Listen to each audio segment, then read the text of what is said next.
c'est justement après le jingle qu'on va découvrir quel produit doit-on mettre à un endroit du frigo. On vous écoute, madame. Merci beaucoup. Pour y aller, on va commencer déjà par vous présenter une vidéo et des informations vont suivre. Alors, principe numéro 1 déjà, avant toute chose, il faut qu'on range son frigo. Ah ben oui, il faut qu'on range le frigo car tout le monde sait qu'un bon plat se fait avec des produits de qualité. Encore qu'il faut savoir comment conserver ces produits pour garder toujours leur qualité. Alors, dans ce premier principe où il faut toujours ranger son frigo, nous allons vous apprendre à trier et ranger vos aliments pour mieux les conserver et éviter le gaspillage alimentaire. Parce que lorsqu'on ne conserve pas bien, ça peut être acheté dans le meilleur des supermarchés qu'il faut, ça ira à la poubelle. Alors, de quoi avons-nous besoin? Les matériels nécessaires. Nous avons besoin des sacs poubelles opaques. Nous avons besoin d'une éponge, des gants et un chiffon propre, du vinaigre blanc, un thermomètre et toujours de la motivation. Voilà ce dont on a besoin pour nettoyer notre frigo. On va revenir à ça dans une autre émission, comment bien nettoyer son frigo. Mais on fait d'abord ici le tri. Pour ranger, il faut faire le tri. On met un aliment à sa place et on jette immédiatement les produits qui sont impropres à la consommation.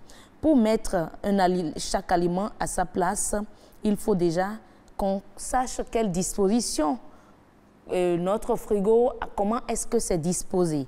Nous avons déjà la portière ou la porte du frigo, voilà, qui conserve les produits qui vont déjà au niveau de les produits qui sont au niveau de déjà ouverts, voilà, les beurres, les conserves, les condiments. Donc vous n'avez pas utilisé tout le contenu. Voilà, on appelle cette partie-là la zone tempérée. C'est la zone tempérée et il faut dire que le beurre, comme on le disait, les condiments, les sauces, pot de confiture entamé. Ce qu'on n'a pas fini, c'est là où on dépose ça. Voilà. Au niveau de la porte, voilà, de votre frigo, c'est là où on met les boissons qui sont ouvertes, le beurre qui a été ouvert, les condiments. Vous avez pris du vin la dernière fois, voilà. Vous n'avez pas fini la bouteille. C'est là il faut mettre ça. C'est ça. C'est là il faut mettre. À part ça, nous avons maintenant les bacs. Les bacs, c'est les récipients là, voilà, qu'on met encore dans le frigo. Dans le frigo. N'importe quoi n'y va pas. Il faut savoir que c'est essentiellement destiné aux fruits et légumes mûrs et délicats. Ah, d'accord. Oui. Mûrs et délicats. Les fruits et légumes, les tomates, les carottes, voilà. Les feuilles de laitue, ce type de légumes, les épinards. Voilà, tout ça, on met dans les bacs. Ça, parce qu'en fonction de la température qu'il faut, les bananes, les pommes. Voilà, c'est là où on les met. Maintenant, on quitte là, on va voir au niveau de la zone fraîche. Et dans cette zone, on place ce qui est cuit. Ah oui? Voilà, les restes de nourriture dans des boîtes en plastique ou emballées, on les met. Donc, on ne prend pas la nourriture qui est dans la casserole, on fout la casserole dans le frigo. Dans le frigo, dans la zone fraîche. Pas du tout. Et la zone fraîche, c'est quelle zone? Vous voyez là, par exemple, là où il y a ces lames-là. Oui. C'est là qu'on appelle la zone fraîche. Okay. Quand on ouvre le frigo directement, c'est ça on voit. C'est ça on voit. C'est ça on voit. Là où il y a ces lames, on met les comme restes. des étagères. Voilà, les étagères, c'est le terme que je cherchais. Oui. C'est là où on met les nourritures déjà, les restes d'aliments. Et on ne les met pas, comme on le disait tantôt, avec l'assiette ou la marmite. On prend le temps de le mettre dans un bocal. Hermétiquement fermé. On a dit tantôt comment conserver les céréales, on l'a dit la fois passée. Dans des bocaux hermétiquement fermés et on peut ressortir ça une autre fois et en faire un autre mets, pourquoi pas, à partir de ces restes-là. On y met également les préparations cuites ou pré-cuites. Et les aliments que nous avons achetés déjà cuits. Nous avons nos ratatouilles et autres qu'on peut mettre à ces endroits-là. Nous avons maintenant la zone froide.